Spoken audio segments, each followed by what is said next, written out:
¿cómo se vería este niño interior dañado en ese líder que posiblemente una de estas 4 cosas puntuales y muy buenas que acabas de decir no está pudiendo?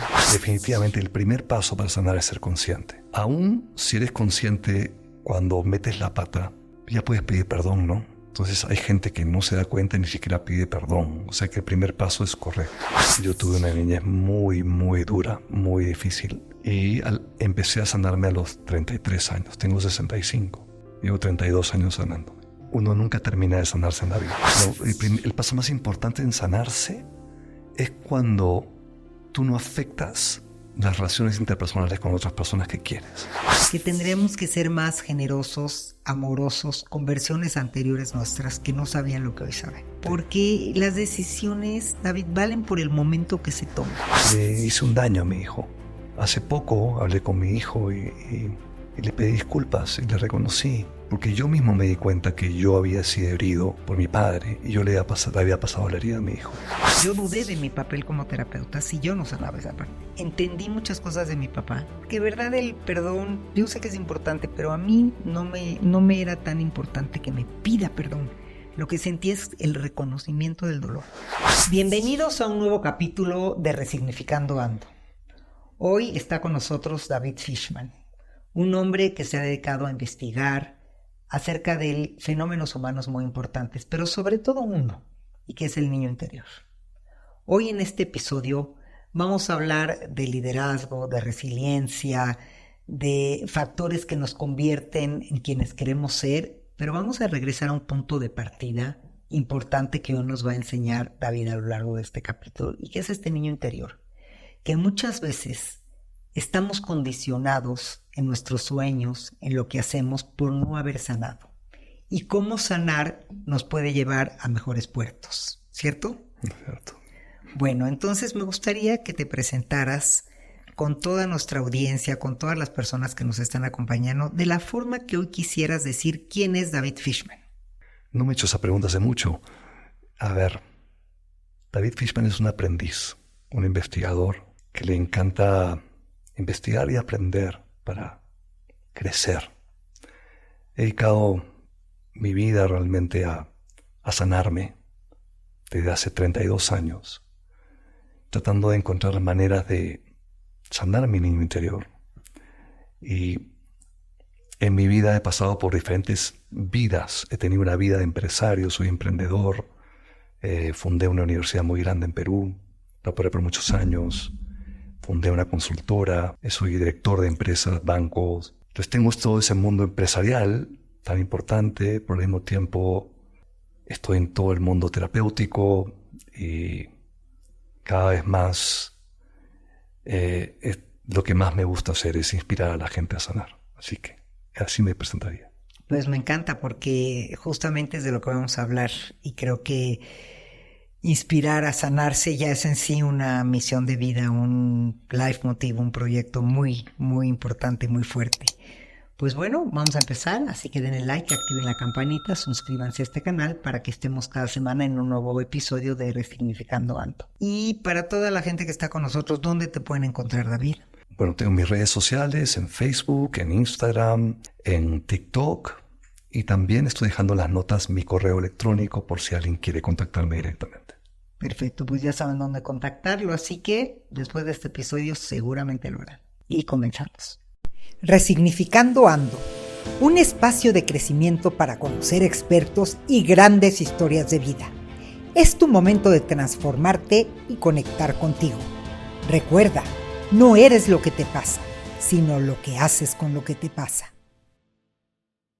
Con el gustísimo de tenerte aquí en este espacio y haciendo como un mix en mi cabeza de tantos libros, tantos temas, tantas cosas que tratas, que sé que todas llegan a un punto importante, que es esta parte de sanar tu niño interior. Pero hoy me gustaría preguntarte, porque es algo que veo y que tengo la duda en muchos directores de empresas, en mucha gente que hoy quiere trabajar con liderazgo y en las conferencias que hoy me piden, y cómo ser un buen líder, qué características tiene que tener un líder, qué características tiene una persona resiliente. Y hay muchas que podríamos citar y definir. Me encantaría escucharte a ti, cuáles crees que son. Y luego, ¿cómo de ahí podemos pasar a la relación que existe con esto y tu niño interior? Maravilloso. ¿Sí? Claro. Entonces, empecemos por qué características crees que tienen que tener o que tendrían que tener estas personas para ser gentes exitosas, fuertes, según tu experiencia. Mira, si hablamos de liderazgo, hay una teoría que a mí me encanta, que es la teoría del liderazgo transformador. Hay muchísimas teorías. Esta es la teoría más investigada, probada en la mayoría de las universidades top en Estados Unidos. Transformational Leadership. Te habla de 4 megaconductas de un líder. 4 conductas importantes. La primera es romper lo establecido. El liderazgo implica cambio. O sea, atreverte. Atreverte a hacer algo distinto, a romper esquemas, a innovar. Porque solamente influenciar a las personas y movilizar a las personas, si no lo lleva a un cambio, no se considera liderazgo. Entonces, la primera es esa, es tener la capacidad de romper lo establecido, de cambiar. La segunda es, una vez que tienes esa capacidad, es tener la capacidad de transmitir tu visión a la gente que te va a seguir. Para eso necesitas tener entusiasmo, pasión, necesitas movilizar a las personas, necesitas hablar bien, comunicarte bien. Entonces, esa es la otra competencia. Entonces, romper lo establecido y luego visionar hacia dónde vamos. La tercera, y yo creo que es la más importante, digo, ¿por qué la más importante? Porque en toda mi carrera larga en el tema de liderazgo, esta es donde fallan todos los líderes, que es preocupación por las personas. Es decir, no solamente basta romper lo establecido y transmitir tu visión, sino lo que la gente necesita de su líder es que sea empático, que lo escuche, que lo trate bien, con respeto, que lo ayude a crecer. Toda esa parte que le llamo yo preocupación por las personas es vital, vital, vital. Y es donde todas mis investigaciones que he hecho y todo el trabajo que he hecho, donde más hace falta la mejora de los líderes. Y la última conducta importante es dar el ejemplo, que tiene que ver con ser una persona correcta, ética, moral, una persona que realmente predica con el ejemplo y muestra realmente lo que dice y lo que hace hay coherencia, hay integridad. Entonces, esas son las 4 megaconductas, digamos, del liderazgo. Y pues hay muchísimas otras más pequeñas. Por ejemplo, una conducta muy importante del líder es saber dar feedback, por ejemplo, dar retroalimentación a la gente, pedir retroalimentación. Otra conducta importante, eso entraría en preocupación por las personas. Otra conducta importante es manejar conflictos. Es importantísimo, todo el tiempo hay conflictos, cómo dicen las cosas. Otra conducta más pequeñita, que todo esto entra en preocupación por las personas, es lograr un ambiente de seguridad psicológica. Ese es un término muy usado y muy de moda hoy en el mundo de la empresa. ¿Pero qué significa? Significa que el líder en una reunión genera un ambiente donde es seguro decir lo que piensas, donde es posible cuestionar al líder, donde las personas se sientan capaces y cómodas de ser ellas mismas y no anden con la máscara. ¿Me entiendes? Y eso ha demostrado que es como que es la cualidad más importante para armar un equipo de trabajo. Si tú eres un líder con un equipo de trabajo y no hay seguridad psicológica, tu equipo es una desgracia. Entonces todo eso, pero te das cuenta, cae en preocupación por las personas, que la gran conducta, la más difícil de lograr, para la que más me contratan en mi trabajo, es esa, para ayudar a líderes a desarrollar esa habilidad. Y eso es 100% niño interior. Tienes un niño interior dañado, entonces no tienes la capacidad no tienes la empatía para conectar con la gente que te rodea. Y dime algo, cuando dices tienes un niño interior dañado, que bueno, todos entendemos como la frase de niño interior dañado, pero si lo desmenuzamos, Okay. ¿Cómo se vería este niño interior dañado en ese líder que posiblemente una de estas 4 cosas puntuales y muy buenas que acabas de decir no está pudiendo? Hay muchísimas manifestaciones de un niño interior dañado en un líder. muchísimas, muchas. Pero déjame darte algunas. Para empezar, por ejemplo, un líder que de niño no recibió un apego seguro, el amor de su madre, no se sintió que valía, pues una posibilidad de adulto es que se sienta inseguro. Y una persona inseguro no puede romper lo establecido. Le cuesta. Por ejemplo, ahí tienes un ejemplo. Tenemos personas que en su casa de niños no lo dejaban hablar ni expresarse.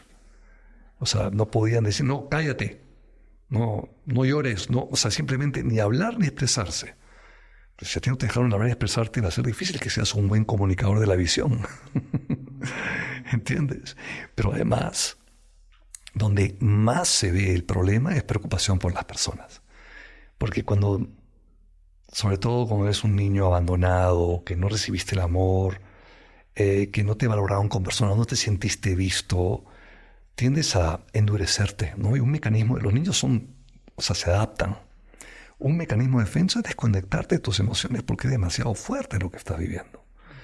Entonces hay demasiados líderes y ese es un gran problema porque a eso he dedicado la gran parte de mi vida, es ayudar al liderazgo de las empresas que andan pues desconectados de sus emociones. Entonces no pueden conectar con su gente, no pueden motivar a su gente, están más centrados en ellos mismos. Es decir, una persona que fue abandonada de niño, un mecanismo de defensa es tomar una postura, una máscara narcisista, ¿no? Tratando de ser el mejor, disminuyendo a los demás.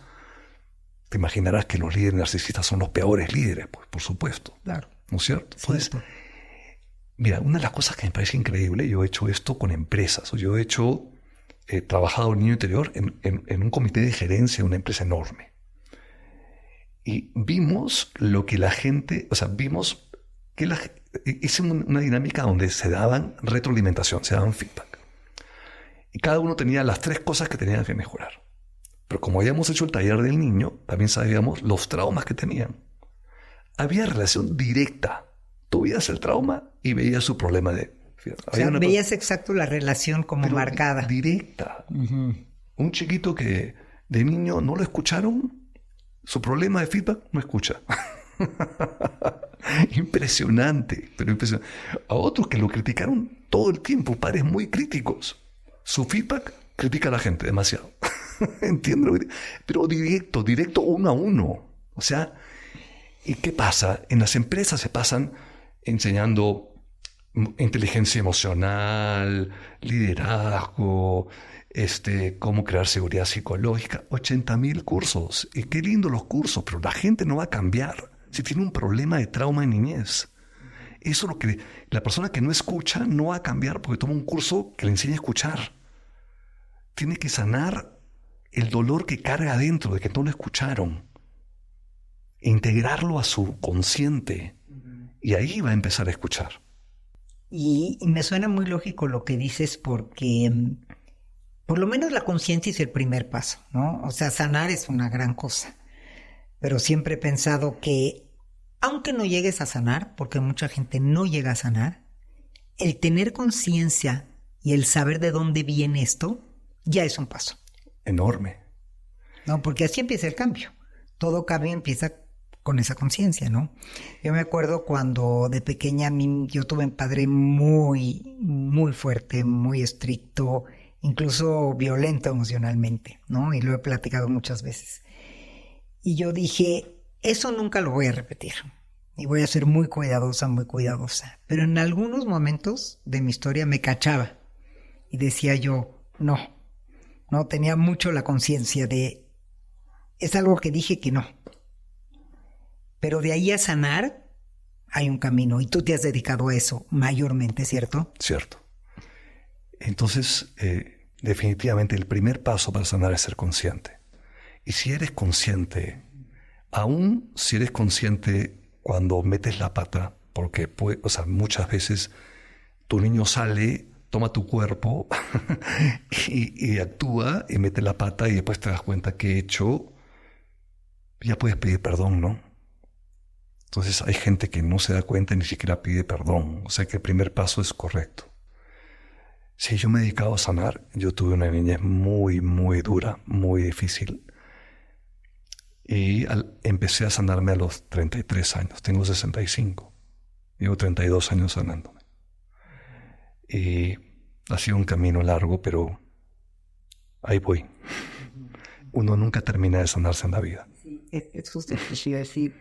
Es sanarse, porque creo que la sanación es un proceso. Es de vida. Pero digamos que te vas haciendo mucho más consciente de lo que te pasa, vas avanzando poquito a poquito, vas abriendo tu corazón, vas sintiendo más también las cosas lindas, porque cuando cierras tu corazón, también cierras la maravilla del placer y las cosas lindas. Te vas abriendo tu corazón y ya yo vamos a decir que considero que el paso más importante en sanarse es cuando tú no afectas las relaciones interpersonales con otras personas que quieres. Entonces, hay que sanarse. Lo mínimo para sanarse es sanarse de tal forma de que puede ser que tú vivas momentos donde se te gatille el dolor que cargas, o la rabia que cargas, o el miedo que cargas, pero eso ya no afecta ni a tu pareja, ni a tus hijos, ni a la gente que quieres. Y eso es un momento muy lindo. Sí, cierto, eso. Me gusta la definición porque cuando dejas de dañar, incluso gozas y te puedes relacionar mejor con los demás, ya es en sí algo muy grande. Sí. Y en esta parte del camino de la sanación, tienes un método, tienes un proceso, Sí. me imagino, un Sí. camino. Mira, yo toda mi vida me dediqué, o sea, no toda mi vida, pero a partir de los 33 años, yo empecé psicoanálisis. Hice 10 años de psicoanálisis, 4 veces por semana. O sea, le construí la casa de mi psicoanalista en la playa, con todo lo que le pagué. Y la verdad de las cosas es que el psicoanálisis es una estrategia para sanar tu niño interior. El psicoanálisis lo que hace es trabajar traumas de niñez. El problema que yo veo con el psicoanálisis es que es muy mental y no asume que el trauma está en el cuerpo, y el trauma está en el cuerpo. Entonces, en muchos países, el psicoanálisis es como que la forma de sanarse, pero aquí en México estamos más desarrollados. Aquí en México hay bastantes terapeutas corporales, hay terapeutas gestales que trabajan trauma en el cuerpo. Entonces, bueno, de hecho, trabajé psicoanálisis, hice muchos años algo que se llama respiración holotrópica. ¿Has escuchado de la respiración holotrópica? Sí. Es, para aquellas personas que no lo conocen, es básicamente hiperventilas al comienzo 20 minutos, va subiendo hasta 1 hora de hiperventilar. Y después de eso conectas con tu niño interior. Es como que entras en un estado alterado de conciencia por unos 10 minutos, 15 máximo, y te ayuda a entender el trauma que tiene tu niño. Hice muchísimos años eso.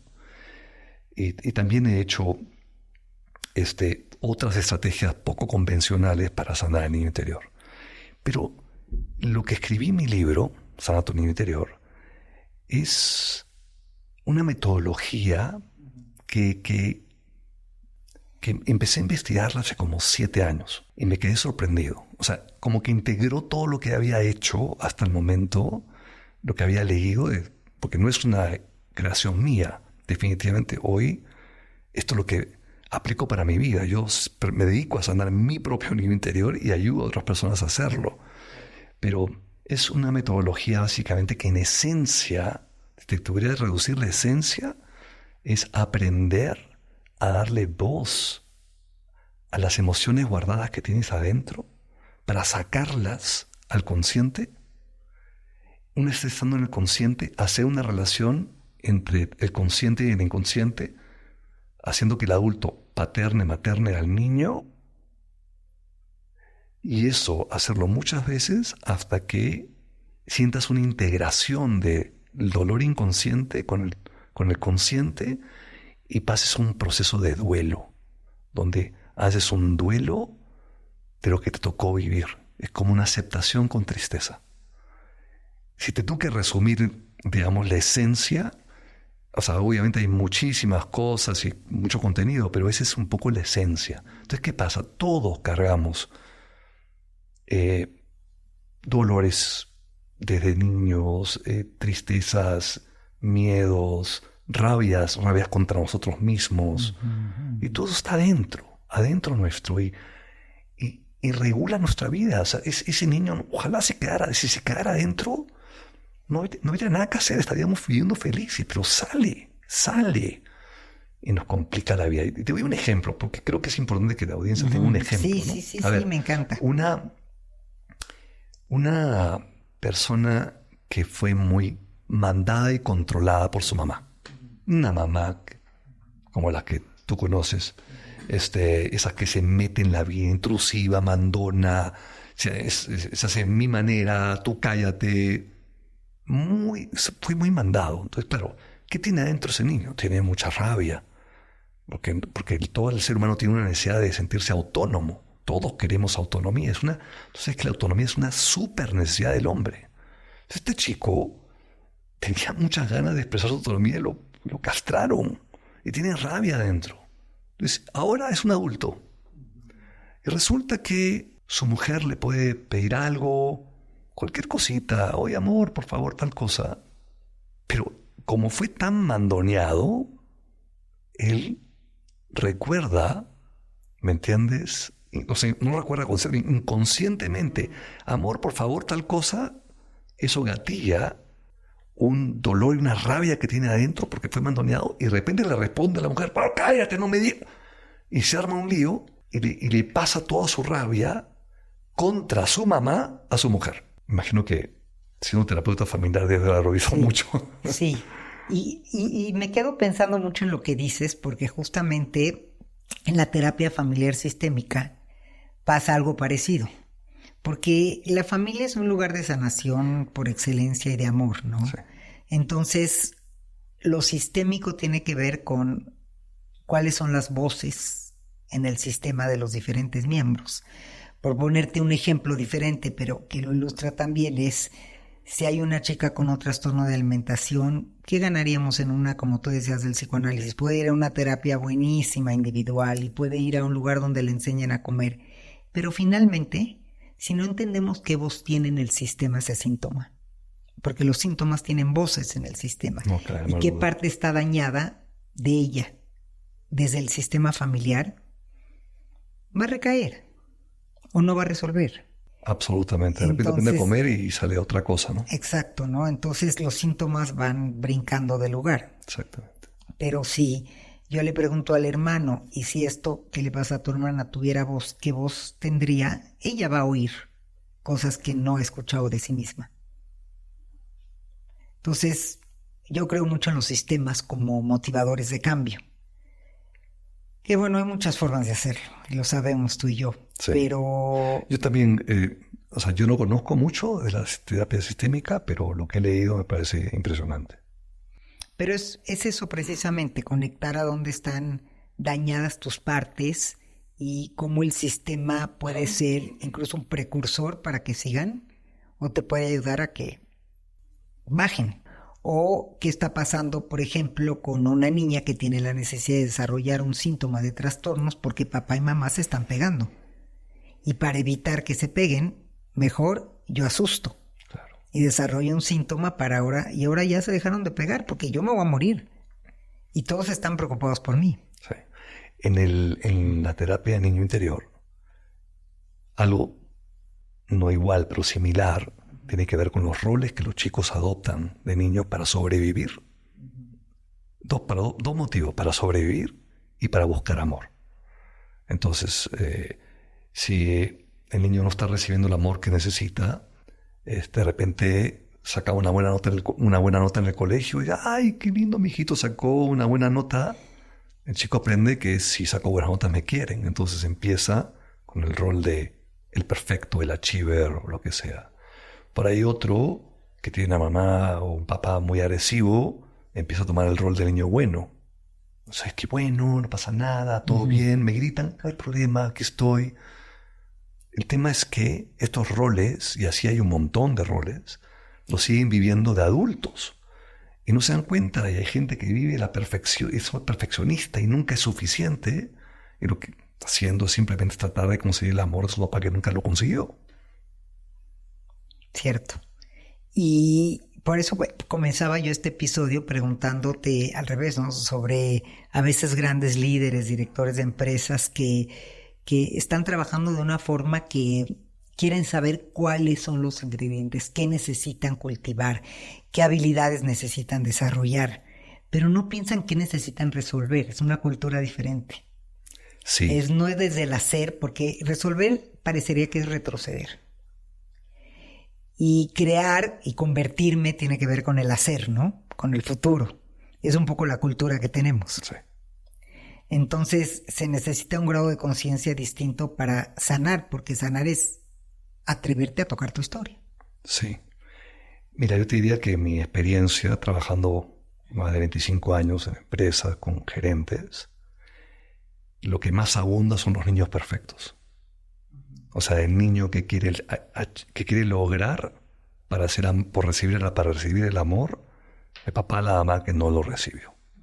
Y están tratando y quieren... Y eso es un súper motivador, como tú te imaginarás. Pues, o sea, es un motivador interno muy fuerte, ¿no? Ahora, el tema es que normalmente eso viene... Si fue una niñez dolorosa, donde no recibiste el amor que querías, entonces te vas a posiblemente bloquear en tu emocionalidad y vivir más de la mente. Entonces terminan siendo gerentes súper que logran, que alcanzan, duros, que empujan, pero con muy pocas destrezas interpersonales. Entonces muchos se descarrilan, se llama descarrilar el término que se usa. Un camino y lo botan. Porque a medida que tú vas subiendo en la escala, cada vez es más visible cómo manejas a la gente. Claro. Y es más visible y te expones mucho más. Exacto. Entonces, tu teoría, ¿te dicen David o David? David me dicen, pero dependiendo de los países que están agringados, me dicen David. En Chile me dicen David. Te dicen David, ok. En Perú, David. En Perú, David, ok. Pero entonces tú, David, dirías que sí o sí sanar el niño interior es una tarea que todos debemos transitar. Sí, digo que sí. Hay personas, o sea, yo todo este camino he conocido personas que, la verdad, en que han tenido niñeces bastante buenas, suficientemente buenas, y tienen que sanar algunas cosas, pero no tienen cosas tan grandes, pero tienen que sanar. Y hay gente que está totalmente anulada en la vida, diagnosticada con un trastorno psiquiátrico que tiene un interior brutalmente dañado, ¿no? Entonces hay de ese lado hasta el otro, pero todos tenemos que sanar. No es un tema fácil, ¿sabes? Sí, lo pienso y digo, no es un tema fácil porque, a ver, yo digo mucho que la vida no se vive con borrador, no podemos borrar lo que vivimos. Ay, ojalá pudiéramos, ¿no? Ojalá pudiéramos. Pero siempre les digo en mis conferencias, desafortunadamente, la vida no se vive con un borrador. Lo que vivimos, vivimos. Pero de lo que sí podemos hacernos responsables es de cómo elaboramos, procesamos, acomodamos, resignificamos y transformamos lo que vivimos. Esa sí es una responsabilidad nuestra. Y si tú me preguntarías, ¿se puede? Mucha gente me lo pregunta, pues yo diría que sí, porque yo en eso creo. O sea, yo creo que si elaboramos, procesamos, también lo tenemos que acomodar en un lugar que no esté todo el día regurgitando y dañando. Y la parte de resignificar, que es la palabra por la que más me conoce la gente y una palabra en la que creo mucho, es ¿qué me digo yo? A ver, no es que quiera yo mentirme de lo que viví. Sí tuve una niñez difícil, pero ¿qué me digo? Ahora, hablemos de eso un poquito. Uh-huh. Me encanta tus pasos para procesarme, me gustan. Y creo que estoy de acuerdo contigo, pero hay veces es difícil procesar y resignificar. Por ejemplo, ¿qué me digo yo cuando tú sabes que, a ver, vamos a ponerte un caso. Mi caso, te voy a poner mi caso.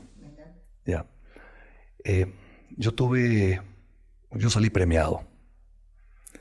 Mi padre es una persona... Cuando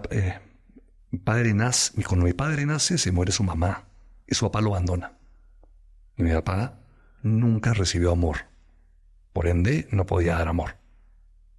Una buena persona, pero no podía darme amor. No recibí yo amor masculino. Eso es un abandono brutal.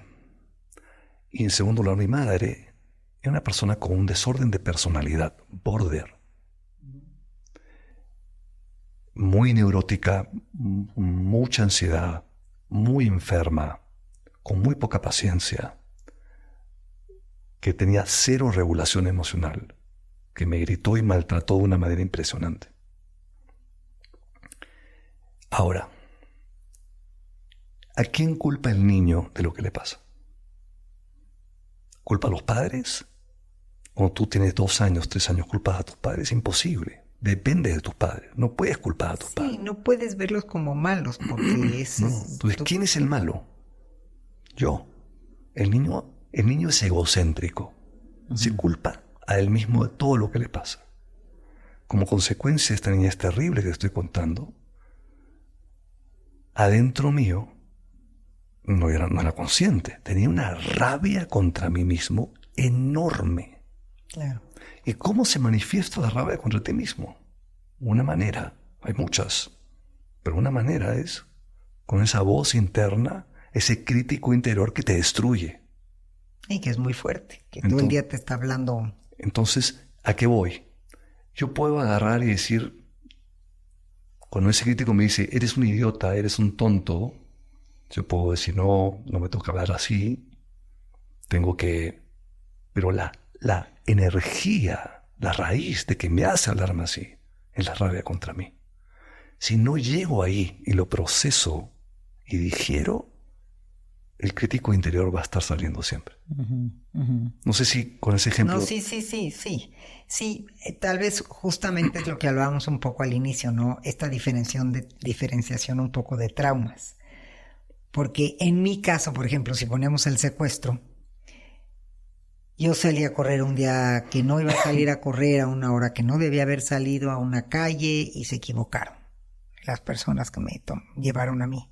Entonces, si yo me digo soy una malsuertuda, siempre hago las cosas mal, me equivoco, no debo de hacer las cosas, yo me quedo con una idea de víctima.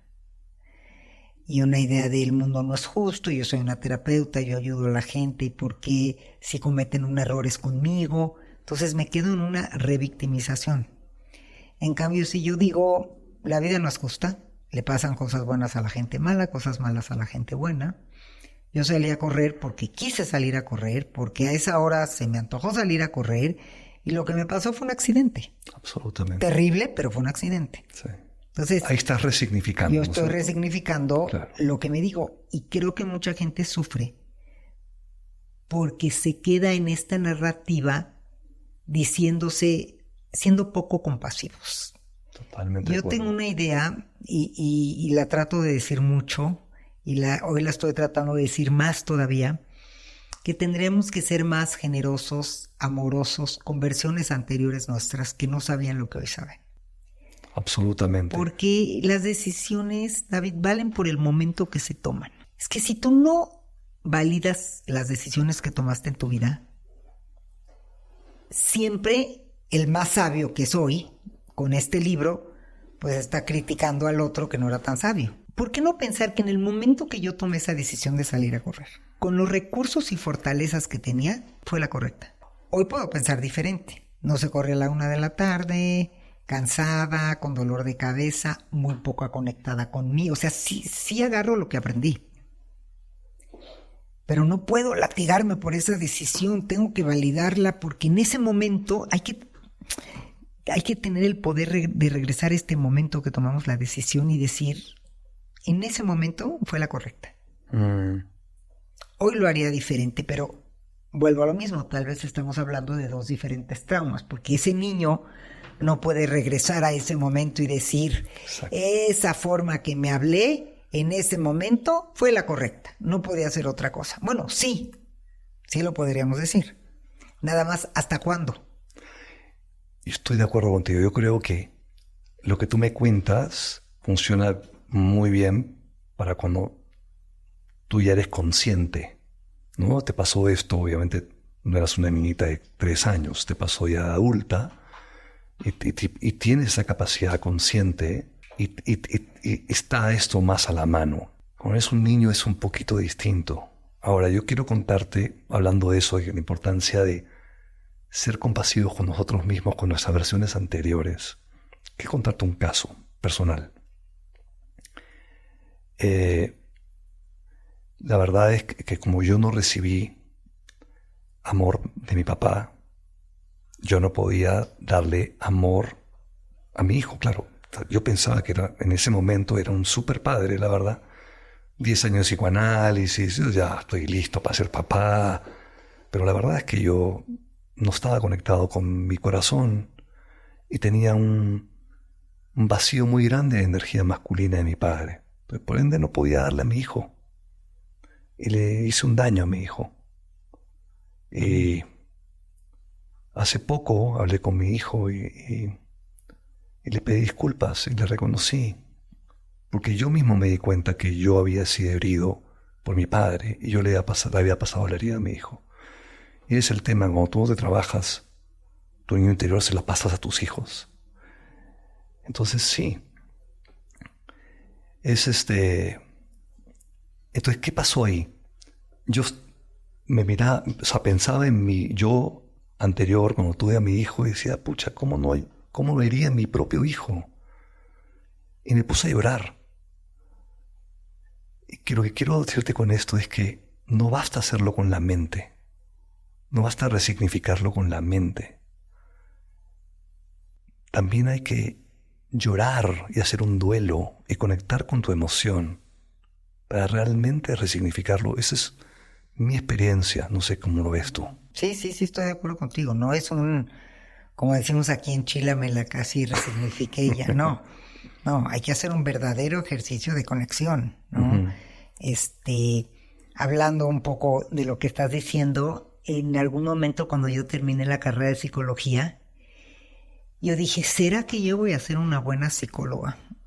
Si no trabajo esta historia con mi padre tan fuerte y tan tremenda, que mi padre viene de padres sobrevivientes del Holocausto, que también vivió una niñez muy fuerte, una historia dolorosa, y pues él tampoco supo cómo dar amor. Pero entonces yo dije, algo tengo que hacer, porque si yo no sano esto, no voy a poder. Y entonces decidí ir a terapia con mi papá y lo invité a terapia.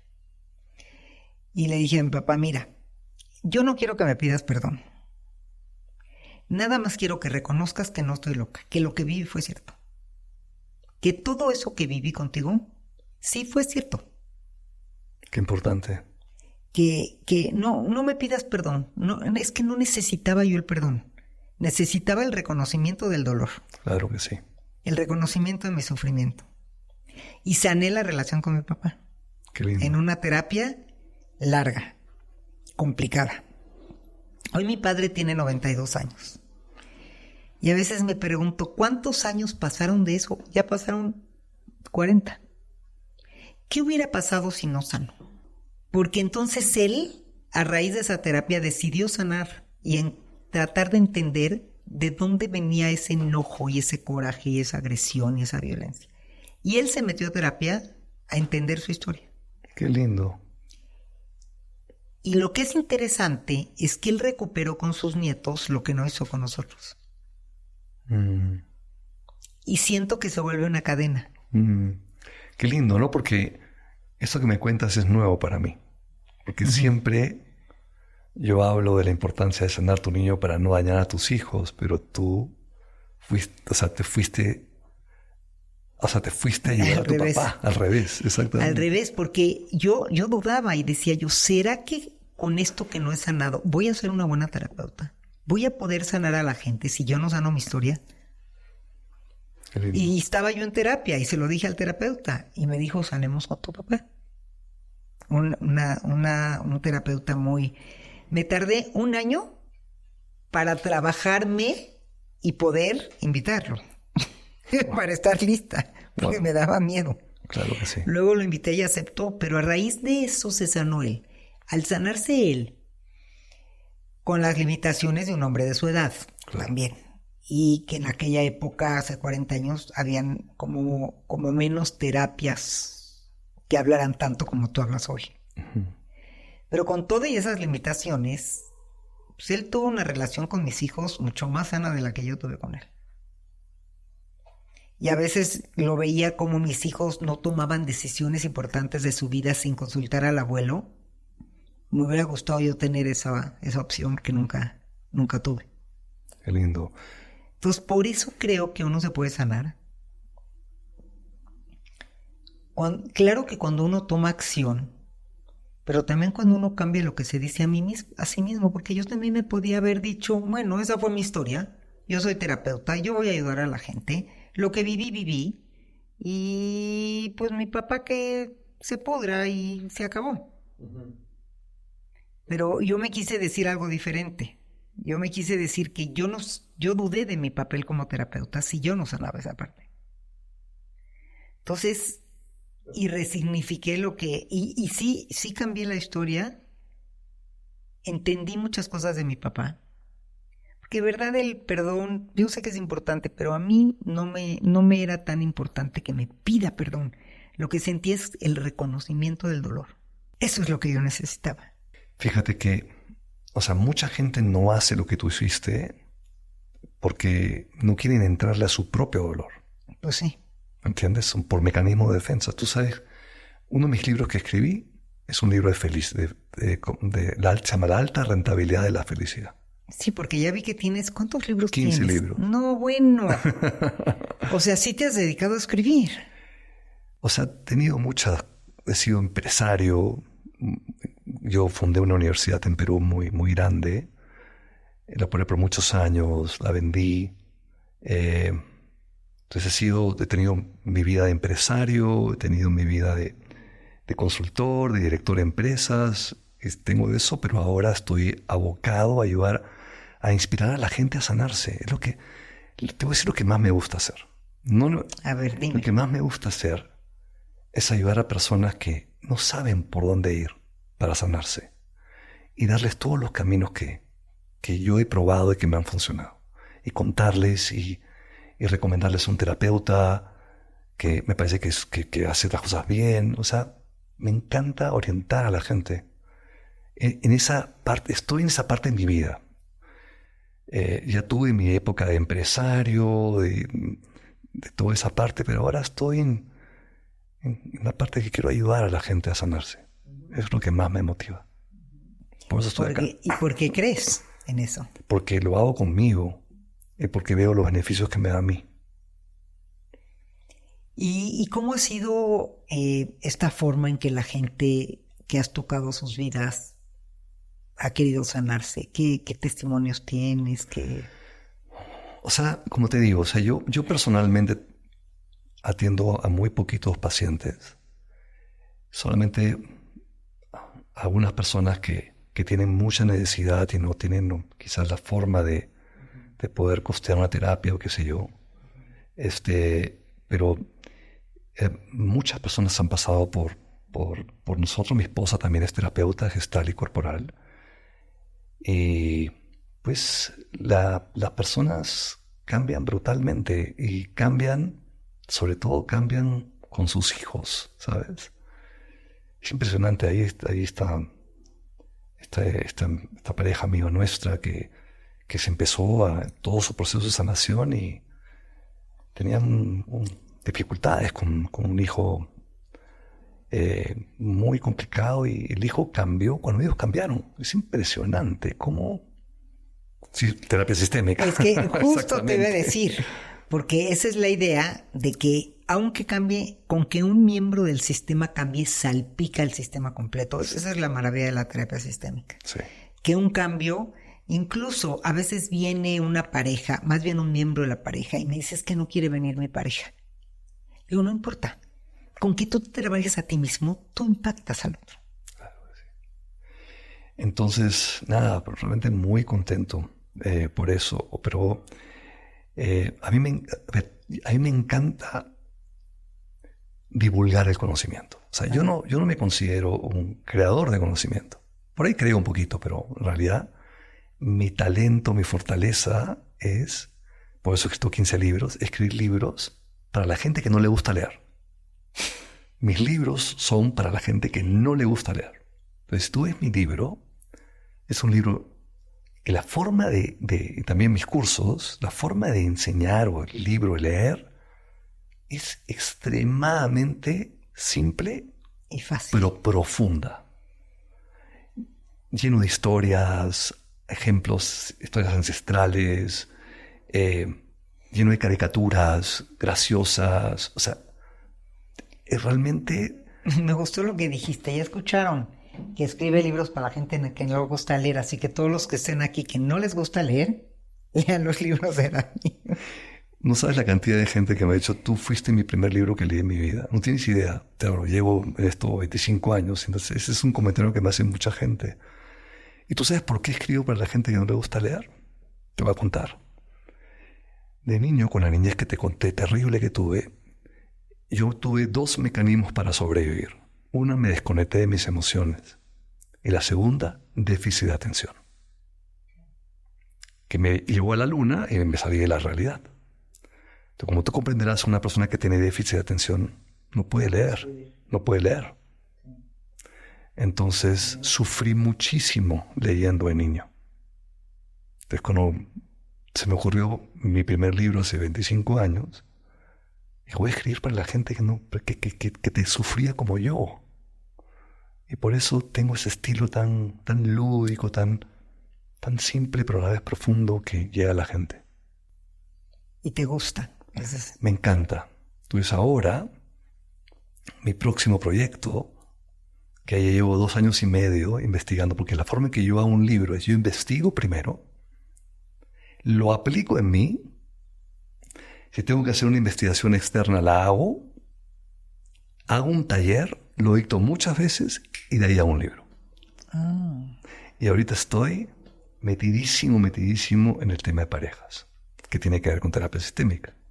Estoy investigado muchísimo y me parece tan apasionante, porque todo o sea, finalmente no hay mucho contenido de libros, hay, pero muy poquito, de libros que te lleven a ver cómo el problema de pareja es un problema de niño interior. Porque cuando la pareja no trabaja sus niños interiores, agarra sus niños interiores y se los carga a la otra pareja.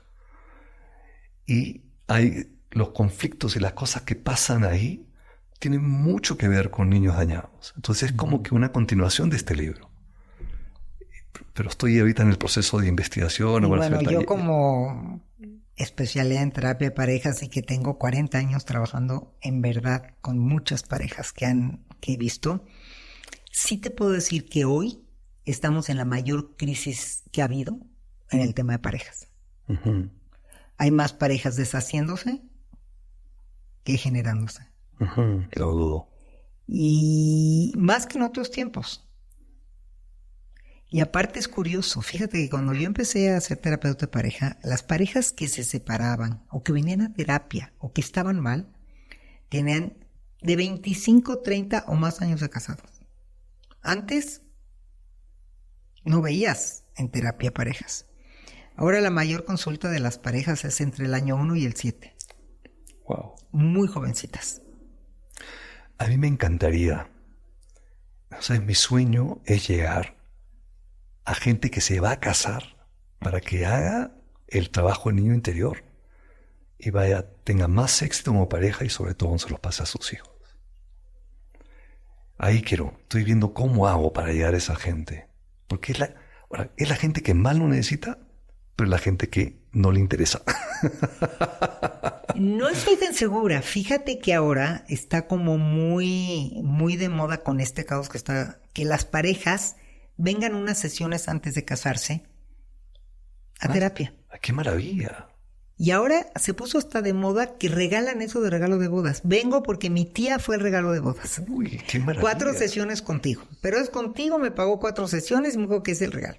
Y no tenemos ningún problema, nada más venimos a afinar nuestra relación. No tenía la menor idea y me encanta que me lo digas. Y muchos cursos prematrimoniales.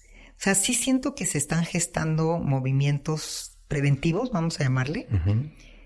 No sé cuánto peso tengan porque son sencillos, de poco tiempo, ¿no? Pero eso que tú dices de sanarte antes de casarte, sí. He pensado mucho que si las parejas, en vez de estar un año preocupados por la boda, el vestido, la luna de miel, cómo van a ir, dónde van a ir, que se distraen un año en eso, la fiesta, el banquete, se preocuparan por sanarse para llegar mejor, tendríamos una mejor sociedad. Estoy convencida. Totalmente. Estoy convencida, pero... Yo lo que te dije esto porque yo hago un taller donde lo hago un par de veces al año, de un taller sobre el niño interior. Virtual, ¿verdad? Por Zoom, pero en vivo, digamos, ¿no? Y dije, no, porque me vino claro que yo tenía que llegar a las parejas antes de casarse. Entonces agarré y dije, bueno, voy a hacer un esfuerzo para llegar a ese público. Entonces empecé a promocionar en redes para eso. No había interés. No había interés. No había interés. Porque claro, ¿cuándo te empiezas a dar cuenta que tienes un problema interior? Ya la fregaste con tu esposa, ya la fregaste con tus hijos, tienes problemas en el trabajo. ¿Entiendes lo que te digo? Antes, pues un poco ciegos a sí mismos, ¿entiendes? ¿Y cómo te fue en este taller? ¿Si al final hubo mucho interés? ¿O es no, sí. Para el público, digamos, a partir de los 35, 40 años, hasta los 70, hay muchísimo interés. Sí, yo dicto un taller, damos un par de talleres al año, con un promedio de 50 personas que les interesa mucho el tema y sí, muy lindo.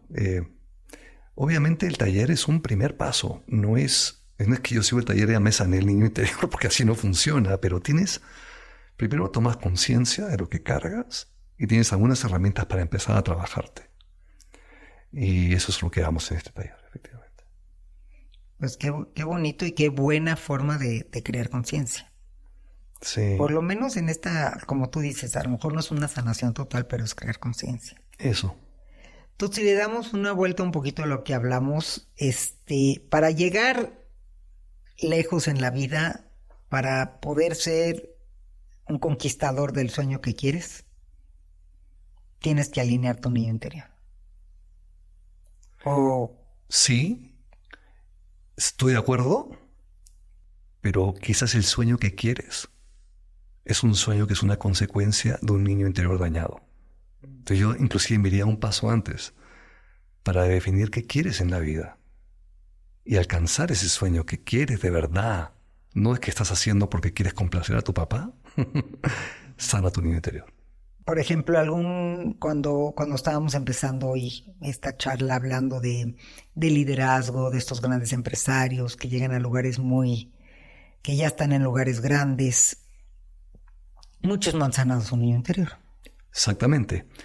Y me hicieron una pregunta en el curso. Una persona me dijo, señor Fishman, una persona de Perú que me conocía bien en Perú, soy bien conocido. Oiga, pero usted tenía un niño, como usted cuenta, tenía un niño interior dañado totalmente. Pero, a ver, usted logró la UPC, que es una super universidad, le fue bien económicamente. Usted es una persona exitosa y yo veo que su niño interior lo motivó. Entonces, ¿qué quiere que yo me sane mi niño interior? Esa pregunta me la hicieron. Y el tema está en que sí, pues el niño interior dañado puede ser un súper motivador, como lo es. Ahorita en los negocios y mucha gente está metida en eso, tratando de mostrarle a su papá, a su mamá que son capaces. Pero tú me preguntas qué significa. Yo le pregunté qué significa ser exitoso. Si exitoso significa tener plata, pues de repente sí, pues es un súper motivador, te va a tener plata. Si exitoso significa tener dinero, ser feliz, tener relaciones interpersonales saludables, buenas, una buena pareja, una buena relación con tus hijos, pues hay que sanar mi interior. Yo te puedo decir, por lo que yo coacheo a muchísima gente que está metida en el mundo de la empresa en puestos altos, que sus vidas personales son una desgracia. Bueno, hicieron mucha plata, pero eso no los convierte en exitosos. Sí.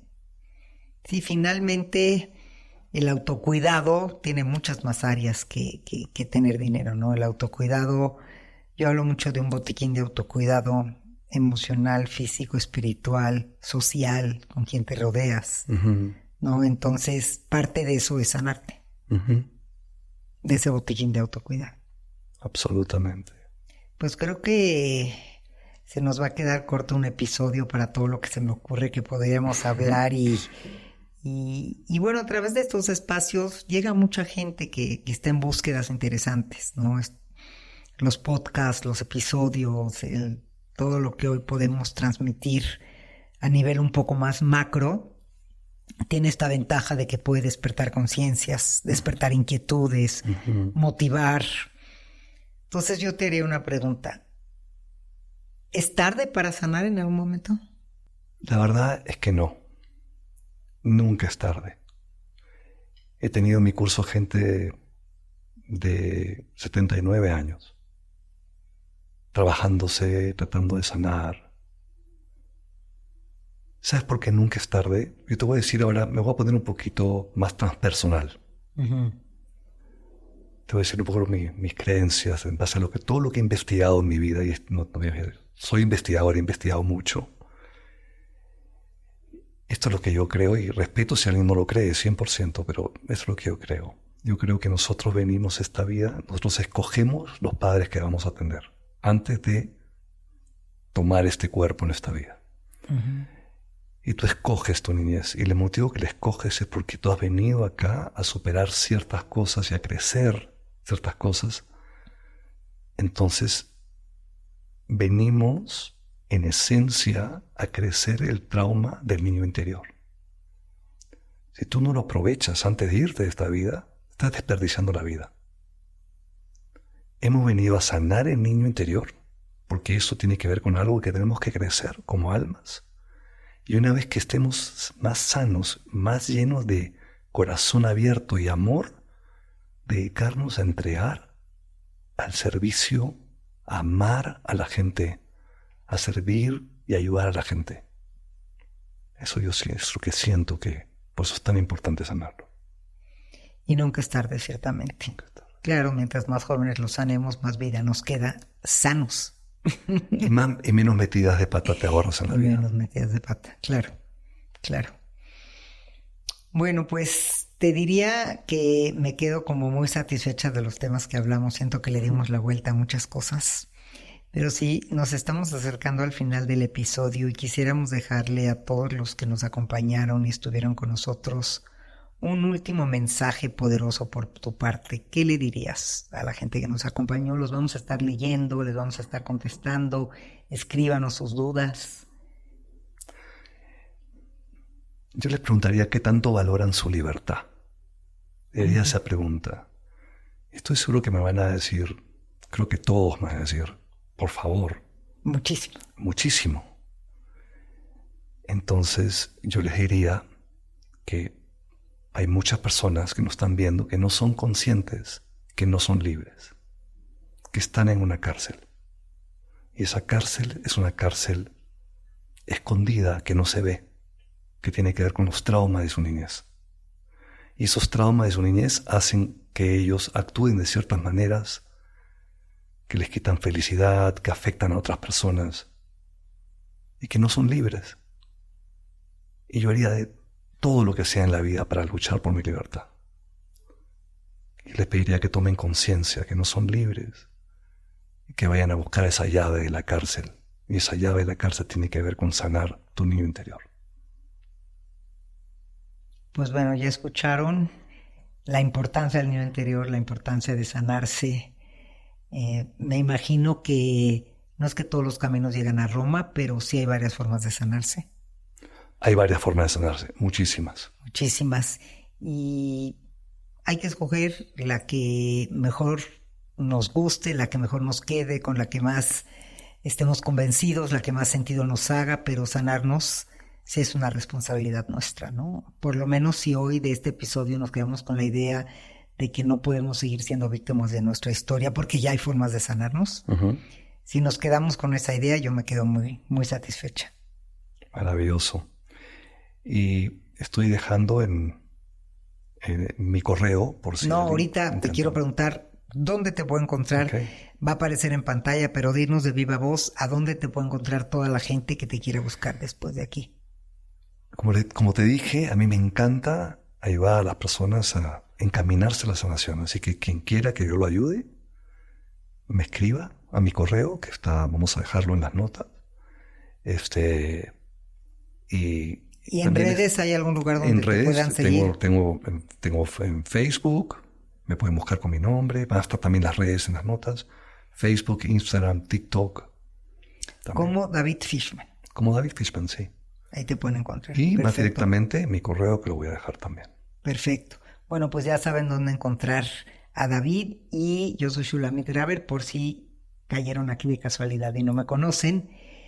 Y acuérdense de activar la campanita, suscribirse a mi canal y darle like para estar cada semana en otro episodio de Resignificando Ando. Y antes de irnos, tenemos aquí una sorpresa que les quiero enseñar. Este último libro, quiero suponer. Aquí está el último libro de David y Marisol, Sana tu niño interior, una guía para tu desarrollo emocional. Así que aunque lo vean muy, muy gordo el libro, ya nos dijo, ya nos anticipó que le escribe muy simple para gente que no le gusta leer y que va a querer leer.